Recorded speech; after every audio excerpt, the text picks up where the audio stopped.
We are opening the symposium tonight with art, of course, because that is one of my favorite things, and because art tells stories that history books often silence or forget. On the walls around us is an exhibit called Dark Chambers by renowned artist Apuiiskumapi, Adrian Stimson, the keynote speaker for this evening. Adrian is a member of Siksika Nation, recipient of the Governor General's Award in Visual and Media Arts, the Alumni of Influence Award from the University of the University of Saskatchewan, and the winner of the National Design Competition for the Indian Residential School Memorial. So I have to tell you, when I first started at the Confluence and started in my role here and came into this room, the original prints of the Mounties hung on the walls. And I felt very uncomfortable looking at them from my own lived experience. And one of our goals here at the Confluence has always been to encourage and bring in more Indigenous people to the spaces. So looking at those images, I could only imagine how Indigenous people felt when they looked at them. I certainly felt uncomfortable.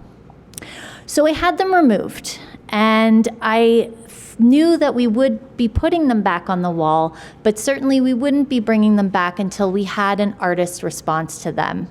And there was no better perspective to request for this project than Adrian. And I'm so glad that we did, because I think now these images represent two sides of a conversation instead of one side of an argument. So please help me in welcoming Adrian Stimson.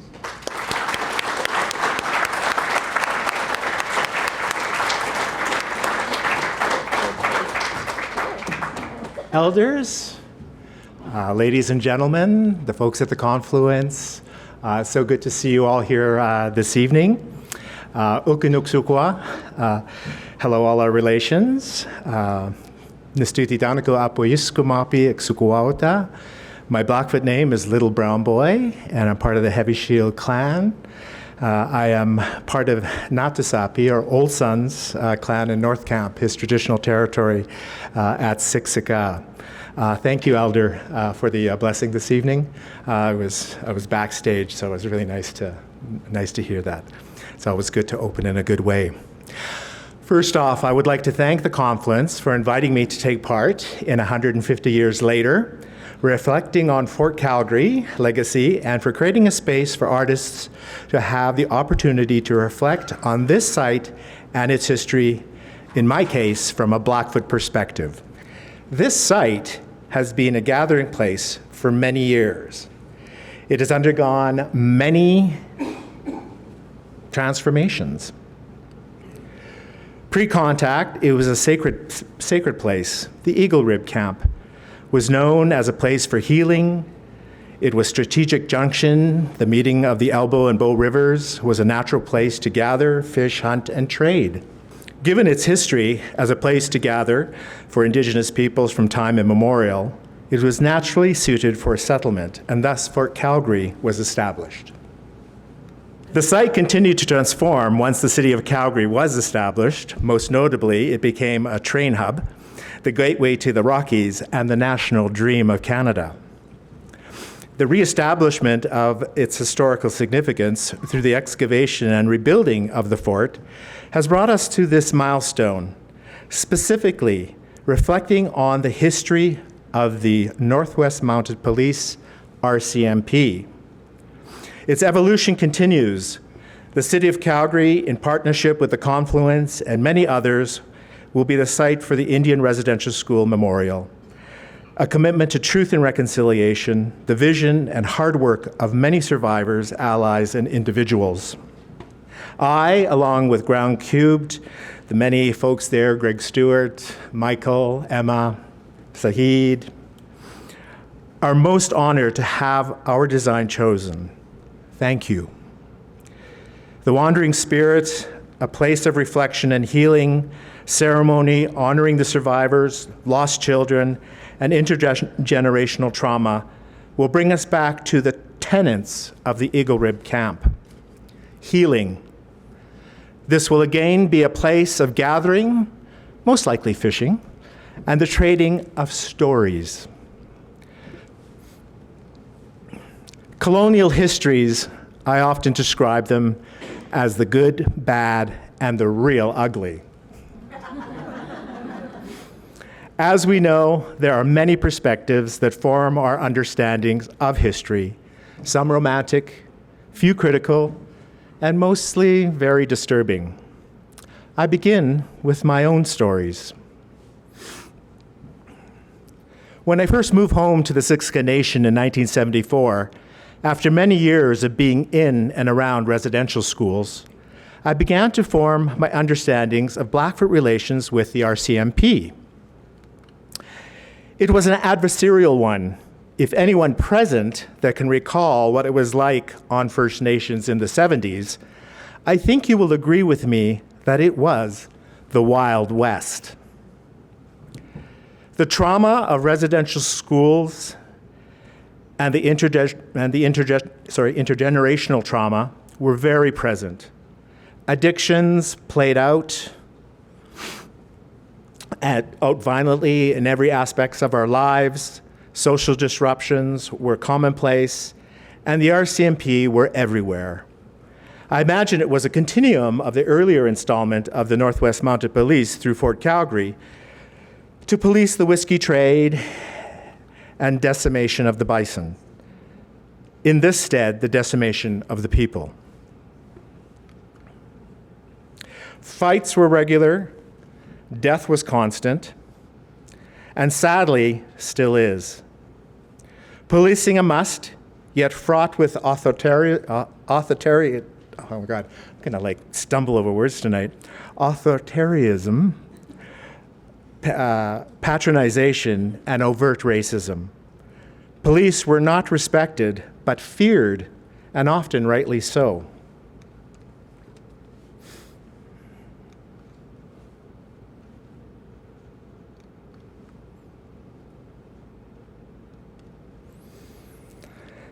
As kids, we ran wild at night. Curfews were to be broken. Like our ancestors, night was a time for hide and seek, taunting the enemy. And who best to hide and taunt from? The RCMP. We love to belly down in the fields, hide in coulees like Happy Valley, that liminal wooded space between Gleason and the Res. It was a dangerous space, yet at times a drunken happy space. Cases of beer and bottles of Brandvin were smuggled over the tracks, always under the watchful eye of the police. As kids, we loved the thrill of the chase, the searchlights, the signaling to hide and not be caught. I imagine it's in our DNA, the whole hunter-gatherer, savage Indian stereotype that Hollywood so eagerly promoted and the colonists accepted, that we must be tamed. Sometimes we would get caught. Some of us ended up in social care, others in jail, and mostly scolded and told to go home. We were a wild bunch, but boy, did we have fun.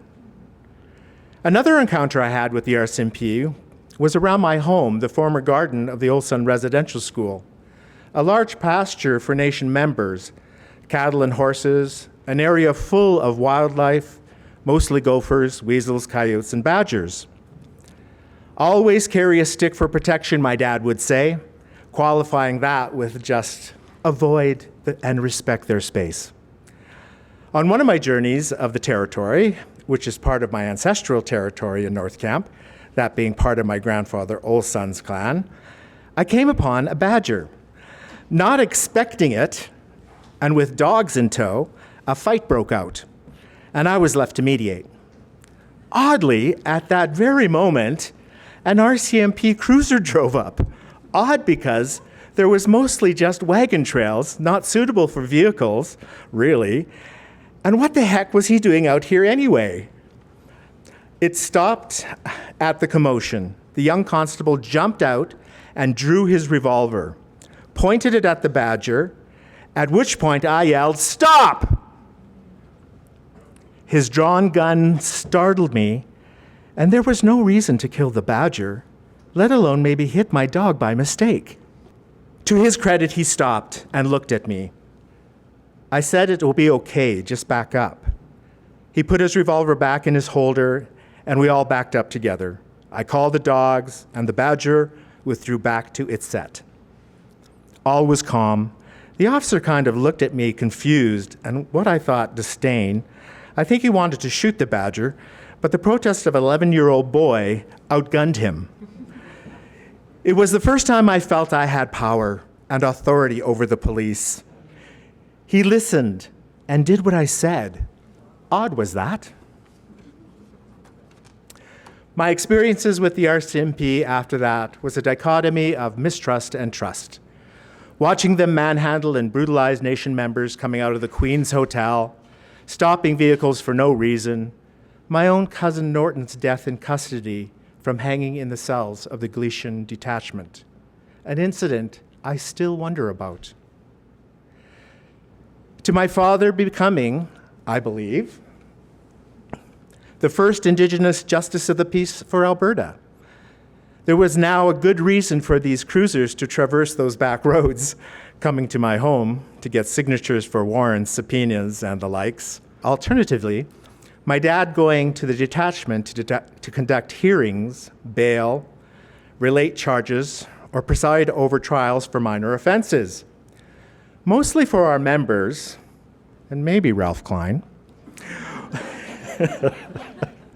For our members, he did this in our language, which was good. He also could police the police, which was even better. He would tell me of non-Indigenous criminals being astounded that an Indian could put them in jail.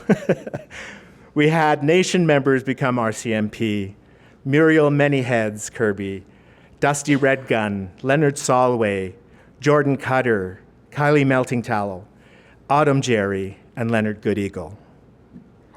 I became an immigration officer at one point in my life, enforcing border security laws, the Immigration and Refugee Protection and Customs Act, often working closely with the RCMP when investigating suspicious entrants and deportations. I was also an able seaman and able to enforce the National Defense Act when requested. In this particular image, I was a part of the Canadian Forces Artist Program and was embedded with the troops in Afghanistan in 2010. And also very honored to have been selected as the artist to build the National Monument to Canada's mission in Afghanistan in Ottawa, for which we break ground this coming spring. It's been a journey for sure.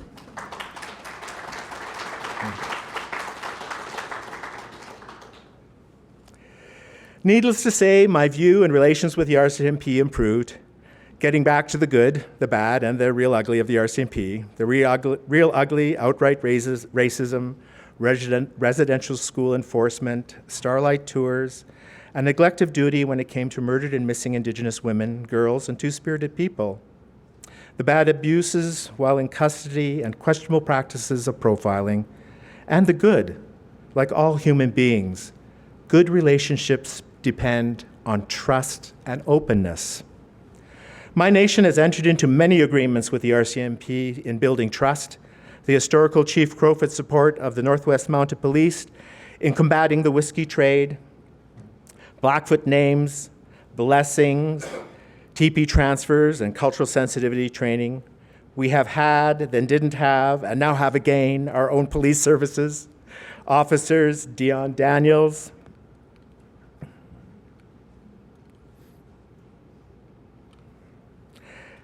Daryl Daniels, Brett Big Snake, and Ramsey Jerry, working in league with our security and the RCMP with the eventual goal of having our own justice system. I personally have more empathy and trust for the RCMP and have friendships that will last a lifetime. My own goddaughter, Carly, became an officer a few years back, and through the Saskatchewan Arts Board's collection, my art hangs in the Regina Training Depot. So you can see, my relationship with the RCMP has been a journey, fraught with downright distrust, to understanding, to empathy and trust. It will always be a journey dependent on the times and political intent. And these journeys, this history, began right here at Fort Calgary, now the Confluence. Now, the main reason I'm here is to give you context of my current exhibition or version of altered history or manipulated photographs. I was approached by the Confluence to respond to 150th commemoration of the arrival of the Northwest Mounted Police to Blackfoot Territory, a reflection of the Northwest Mounted Police and establishment of Fort Calgary. I propose to explore the history and impact of the NWMP through artistic photographic interventions. As a painter, I first thought I would repaint them, but my more critical, if not naughty, trickster self thought, what would Nappy do? Better yet, what would my performance art alter ego Buffalo Boy, would do? Buffalo Boy being a persona that I developed during my Master's of Fine Art Studies at the University of Saskatchewan. Buffalo Boy is a character parody of Buffalo Bill and his Wild West shows. He is identity construction of the Indian, the cowboy, the shaman, and two-spirit being. Buffalo Boy's alter ego is the shaman exterminator, who is kind of like the Terminator, who tackles issues around appropriation, pan-Indian identity, spiritualism, mostly the enforcer of decolonization. Early in my praxis, I explored historical Blackfoot archive, and using Buffalo Boy, I chose images that provoked humorous interventions that spoke to colonization through decolonization practices, including performance and photography. The restaging of these historical photographs became a way to talk back to history in a sarcastic yet informative and humorous way. Onward, upward spoke to the first missionaries, in this case, the Reverend Timms, whose great-grandson, the artist A.A. Bronson, and I facilitated his family's apology to the Siksika Nation.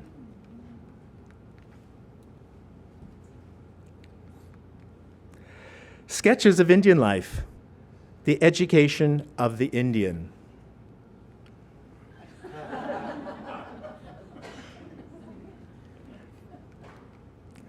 And Drink 'em Big Martini Glass, based on the Northwest Mounted Police being served at a Blackfoot Sundance.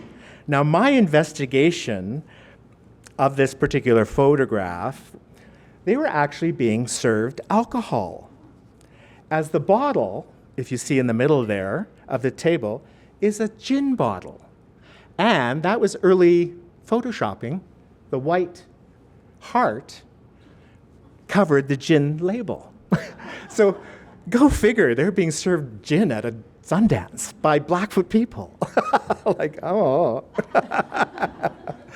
Anyway, I thought that was interesting.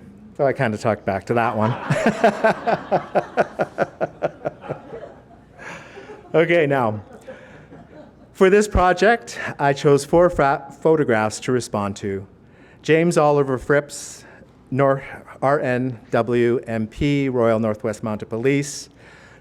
Colonel Gilbert E. Saunders, Calgary, Alberta, 1903. Northwest Mounted Police contingent to Victoria's Diamond Jubilee. Probably Regina, Saskatchewan in 1897, 06, 22. And the Northwest Police officers in front of a tent at Fort Macleod, Alberta, 1886.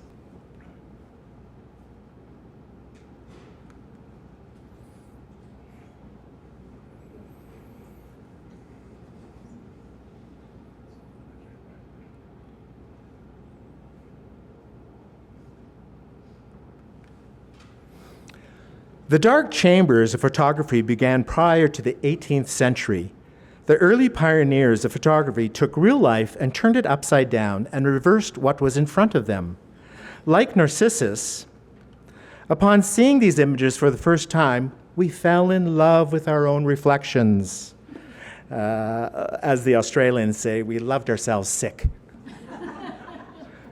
Fascinated to the point of obsession. That obsession with the photographic image makes me wonder about the Indigenous idea that capturing our images also meant capturing our souls, which certainly reflects notions of ego, the psyche of self, and the judgment of others. The capturing of the soul is a belief that has its roots in many cultures, dating back to the Egyptians and the Greeks when they believed that reflections held the soul. The evolution of photography created a more permanent pond where our beings could be caged forever. Many Indigenous peoples of America and Australia also believe this. The idea that photographs captured and held a person's spirit. To this day, media content warnings to Aboriginal and Torres Strait Islanders appear when the images and voices of the deceased are shown. Photographs are a moment in time and without context can be misunderstood or more sinister, deliberately misrepresented. Case in point, Edward S. Curtis's documenting of Native American life, while often beautiful in capturing these moments of Indigenous life, these photographs also become artifacts, which in essence turn the peoples into artifacts, to be studied, categorized, and judged by Western institutions, including the body politic. And again, if you think of this one, the original photograph there has a clock in it. And the clock sort of signified modernity. But Edward S. Curtis didn't want that. So this is the doctored photograph without the clock. So you see that manipulation that occurred in that time. This supported the idea that Indigenous American life would be lost forever, a vanishing culture to be documented before they were gone. Of course, we were never lost, just interfered with, and we're still here. The stereotype of the noble or bloodthirsty savage became the weapon of the colonizer, with the concept being successfully disseminated via photography and later the film industry. Such stereotypes persist today. Still damning, yet Indigenous scholars and artists are exposing the untruths through their work, turning these stereotypes upside down and reversing those historical narratives. We have always lived in interesting time, but as of late, seeing is no longer believing. With the advent of artificial intelligence, the practice of manipulating the image has taken on a whole new role. The manufacturing of false narratives by those who desire to control the destinies of us all, the proliferation of these images has become a drug, particularly infiltrating the minds of the young, where clickbaiting can lead to serious psychological issues and social breakdown, a real threat to our very existence and to social cohesion. Photo manipulation is not a new thing. As I mentioned earlier, Edward S. Curtis did it by removing anything contemporary from Native American life, like the clock from the pagan lodge of an Indian subject, making him appear more authentic. While we may never know how the Indigenous subject felt about this removal, I posit that it was a prized possession of the individual and confusing as to why it was removed. The process of altering photographs goes back to the darkroom, retouching negatives and prints with tools, combining multiple negatives to create single images. I think of the surreal collodion wet plate spirit photographs, where through simple manipulations and double exposure, ghosts appeared. The slimming and beautifying of the human body created false narratives that serves the ego and many political agenda. Stalin removed political rivals and enhanced his physical appearance.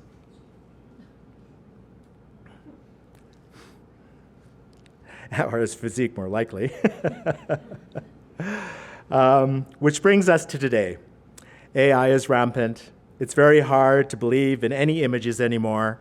I think the first thing people now think when viewing an image, is it real? And more sinister, are they stealing our very souls? Having stated this, I also believe that critical minds can work through the manipulations to see the truth, context, and even the humor. Many contemporary Indigenous artists are taking back the image and challenging the dominant narrative, exposing genuine representations, experiences, and perspectives. Photography has become a healing tool, a tool of self and community expression, effectively controlling the narrative through sharing stories, challenging and changing perceptions, enlightening the beauty and resilience of their people. And here I think of Stephen Paul Judd, who's Kiowa Choctaw, who inserts Star Wars and other popular cultural images into historical Indigenous photographs. And I have to kind of laugh because he's kind of appropriated Blackfoot teepees here. I think I have a word with Mr. Judd. This response to the historical photographs for the 150th is a continuum of that earlier project. Except this time I would use Photoshop technology to insert Buffalo Boy and other elements into the original photographs I chose, unlike earlier recreations of the original photographs. A practice that seems to fit well with the current proliferation of AI images. My intent is not to disrespect the individuals pictured, but to play with them as Buffalo Boy would do, bringing a bit of dark humor, as is the nature of Buffalo Boy performances, the tickle, slap, and hug method, which I like to employ, or as my Australian mates would say, taking the piss. a colloquial term meaning to mock at the expense of others or joking without the element of offense. Know that I am also being self-deprecating and referential. It is part of my artistic work in exploring identity, a decolonization practice that exposes the dark chambers of history, the devastating effects of colonialism on Indigenous life that has brought us to this point of truth and reconciliation. The RCMP, Northwest Mounted Police, have always been a colonial agent. While it is true that they were formed to reduce the whiskey trade as well as preventing illegal hunting of the buffalo, both devastating for Indigenous peoples, it can be argued that their impact wasn't entirely successful on both accounts. As true with life, there is always the good, the bad, and the ugly. There were many good Northwest Mounted Police, RCMP, who took the time to listen, understand, and work with Indigenous peoples in a good way. This continues today. It has been my experience that Indigenous peoples are incredibly generous in every way, that despite this troubling history, we open our hearts and minds to building a future together. The Truth and Reconciliation Commission investigated the legacy of Indian residential schools and exposed much more of that disturbing history. It is important to hear and understand the truth. It sets the stage for reconciliation. Through the 94 calls to action, calls that include specific reference to the RCMP numbers 25, 30, and 41, speak to legacies of justice. Investigating crimes, overrepresentation of Indigenous peoples in the justice system, an inquiry into murdered and missing women and girls, with Two-Spirited people being excluded and largely ignored. A topic for another essay that I would speak to, that speaks to constant erasure, scapegoating, and homophobia by many, including Indigenous and non-Indigenous communities and institutions, especially the demagoguery of political parties. While there is so much more to investigate in the name of justice, this is a start.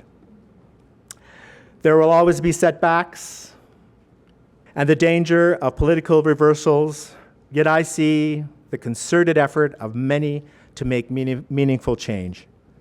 I see training that includes Indigenous peoples, recruitment of Indigenous people, support for First Nations police services, strengthening investigations past and present, and more positive engagement with Indigenous communities. There is a path to rebuilding trust. As an artist, I am on one of those paths. I use my artistic mediums to talk back to history, express identity, and play with societal questions. The questions that often involve issues of ethics, social justice, political, and economics. The importance of discussion and debating these questions can be done in many ways. I choose art. as it opens up a space for wonder, humor, and critical thinking. It is my hope that it leads to further investigation, informed decision-making, and ultimately building societal empathy, understanding, and shared responsibilities. In that spirit of capturing spirits, I presented the 4 manipulated historical photographs of the Northwest Mounted Police, reworking and retitling them. So this one, The Coming of Redcoat and Elk Horse. And in this one, obviously, the more sort of stoic and most common image of the RCMP on horseback. So I have Buffalo Boy over there. And remember, the RCMP also came up because there was incursions by the American military at that time, and they were also there to defer or sort of stop them as well. Buffalo Boy, remember, is a character parody of Buffalo Bill, who was part of the American military. So here we are, have these sort of hidden sort of images within the images. So you got to think about it a little bit. The baby bison, of course, the notion of hope into the future, and the shaman exterminator walking away, that's sort of leaving the scene. It's finger-licking good. And I have to say, when I first saw this image, it just cracked me up because, you know, his name. And if anybody knows First Nations people, Kentucky Fried Chicken is like, we have like financed that corporation everywhere. And I think of Strathmore in particular, it's like, oh my gosh. So, you know, the bucket of chicken, of course, and Buffalo Boy interrogating the scene, and the shaman exterminator running away. So I think that for me, when I saw that, it was humorous. Buffalo Boy's Cold Jubilee. Buffalo Boy, a number of years back, did a performance in Toronto at Queen's Court during the Queen's Diamond Jubilee. And at that time, it was I called it Buffalo Boy's Coal Jubilee. And while they're not actually opposites, coal, I think, is the opposite of a diamond. And so Buffalo Boy gathered a bunch of coal, rolled in that coal, and I think it was King George's on a horse in Queen's Park that he frolicked with during that entire performance. And it was really to talk about resource extraction and sort of the history of that particular history. And this is where my own homophobia came forward. When I first saw this image, I said, oh my God, it's so gay. And the three officers sitting there just have those tenets, those sort of stances that, you know, kind of makes you think that way. So I just thought, well, it was a good time for Buffalo Boy to be cheeky, literally. And so there is Buffalo Boy there, you know, giving us the full moon. And in the background, the newborn Buffalo Boy in the tent. Buffalo Boy has aged. This was 20-some years ago that Buffalo Boy first came to be, and now is much older, and I'm not sure any wiser. So the epilogue. Together, these manipulations of 4 historical images play with time. They take real moments and turn them upside down and reverse their meaning. In our time, they deliberately provoke us to ask, what is real? The image tells us one thing, history tells another. Are they compatible? This manufacturing of narratives, whether they be true or false, is something to behold. It is our very intelligence leading us to those dark chambers of our souls. What is reality? Is it all a fabrication? Our experience through imagery may not reflect what existed. And do we only exist in the images we create? Will our obsession with the photographic illusion drown us, trick us, crucify, or transform us? Our reflections may never know, yet my hope lies in the Blackfoot ways of being. Interconnectedness, reciprocity, respect, generosity, wisdom, community, and that we have spiritual purpose. If we reflect that out into the world, then maybe we can turn the world right side up and in verse.